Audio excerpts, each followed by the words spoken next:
Jen Dobry, and good morning, Dr. Hickey, Mr. Patterson, Mr. Gallagher, Mrs. Deraburis, esteemed faculty, and you, my fellow students. When asked the question of what inspires me, I took that and asked myself, what gets me up in the morning? Of course, I could write about so many people, family, teachers, friends, and mentors, and obscure figures of history. But all these role models without count, though I had no trouble in thinking of them, I was dreading having to talk about personal experiences because I have a really bad memory.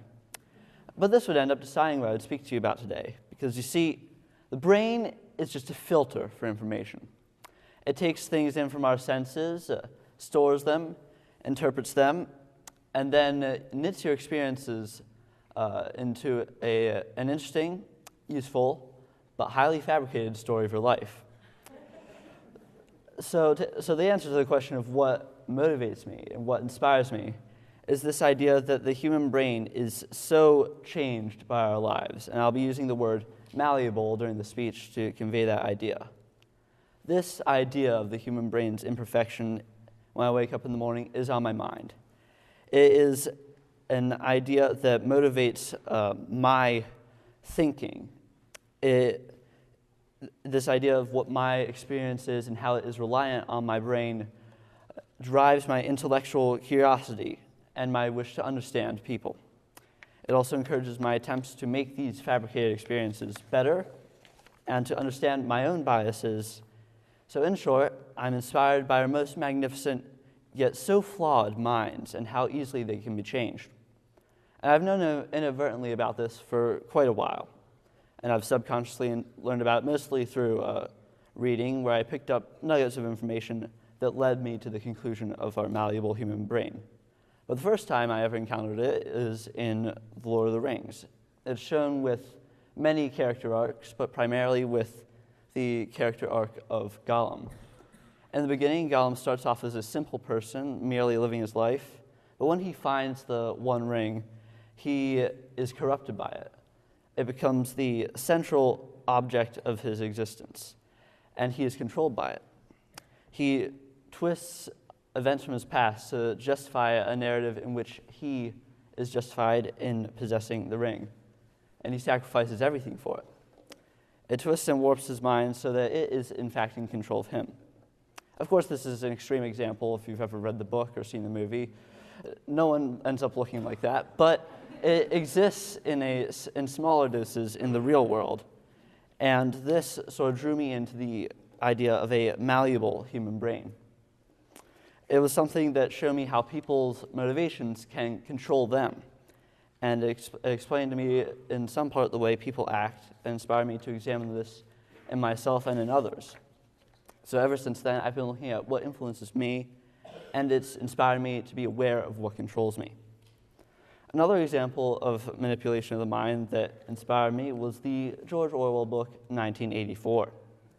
In the book, the characters live in a society under the control of the government with constant surveillance and a stranglehold on information. In the book, any negative information about the leaders of the land is systematically and secretly erased from all records and replaced with what those leaders want the people to hear. And at the same time, they use propaganda to create a sense of their own greatness that they could unite their people under. It's a very complex book, and that's really just a surface analyzation of it.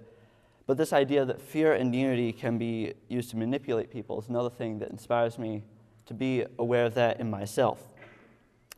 This form of mental manipulation requires blind faith or trust in one thing that is greater than the individual. And it made me attempt to identify what I trusted like that and how that might change me.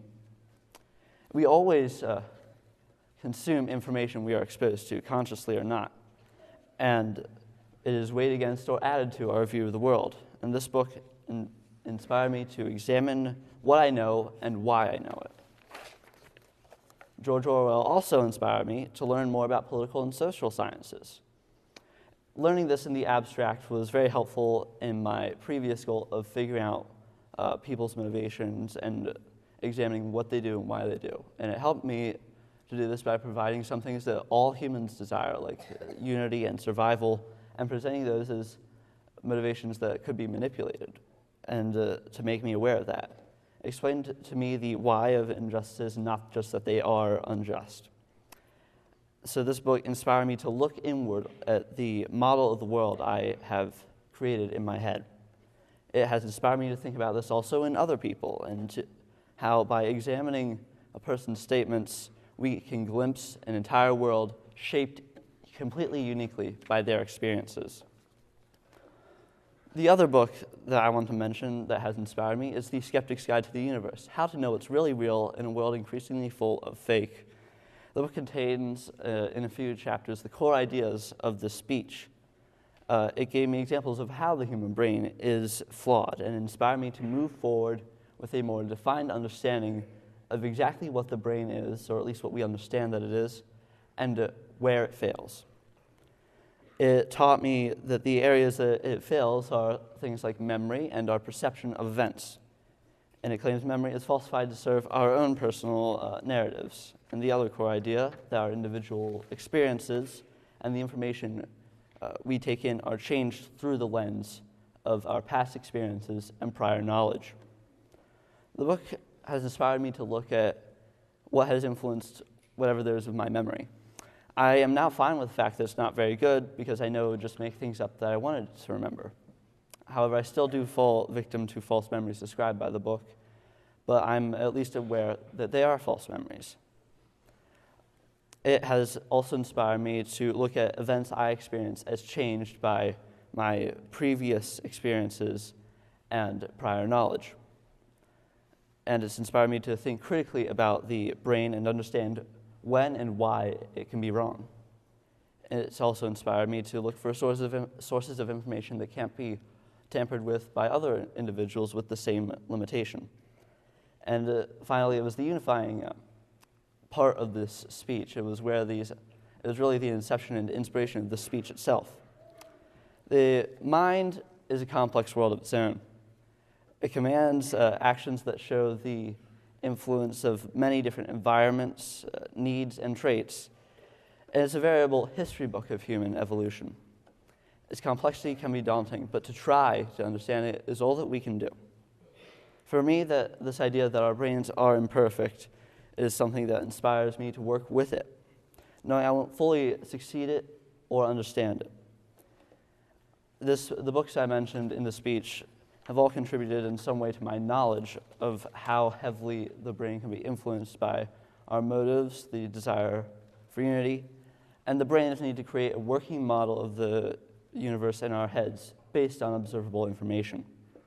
As Douglas Adams said, we think that the world is a solid, vivid place full of shape and color and solid objects like this table and this microphone and so on. But we actually create that in our heads, out of bits of information that hit the back of our eyeballs or hit our eardrums or hit our tongues or whatever. And this knowledge of what influences the brain and how we create an entirely fabricated universe in our heads inspires me to work with it and around it. It inspires me to realize the shortcomings of my own brain, and it has made me realize that a garden itself is beautiful, but has inspired me to reject my brain telling me that, no, there must be fairies at the bottom of it to make it beautiful. That was another Douglas Adams quote. Even at this point, you might be asking yourself, Max, you've talked to us for about 10 or so minutes about how the human brain is flawed. How does this inspire you? It inspires me to look inward at my own motives and other people's, understanding how our own motivations and how we can sometimes just see what we want to see, and understanding how this is an important process for us to understand. I know that if there are any thoughts formulating in your head about the speech, you might be thinking about lunch or anything, but whatever you're thinking about is uniquely and completely influenced by your brains and by your past, even by where you're sitting. If you have cause to look back on this, then your perspective of the speech will be changed because of your experience since then, the time that has passed, and the needs under which the wish to remember the speech arises. And you won't know this is happening. Your brain doesn't let you backstage, but it will always believe it is correct. The works I have said in the speech have inspired me to realize this and look inward at myself. This idea has inspired me to examine how I am changed by my motives and the model of the world that my brain has created based on what I have observed. To recognize the imperfection of the brain because of its motivation has helped me to understand why we are imperfect. It inspired me to realize that part of human imperfection comes from this adaptability and manipulation of external and internal factors on our brain. But this also gives us the unique ability we humans have to learn and grow at the rate we do. This state of our brain allows us to interpret the world around us however we wish, and we may use that to make it more beautiful and more wonderful than it could ever be on its own. And with the knowledge that our brains are malleable and shape our world, we can make ourselves better people and have a greater understanding of what makes us individuals and human. So don't panic. So long, and thanks for all the fish. Any questions?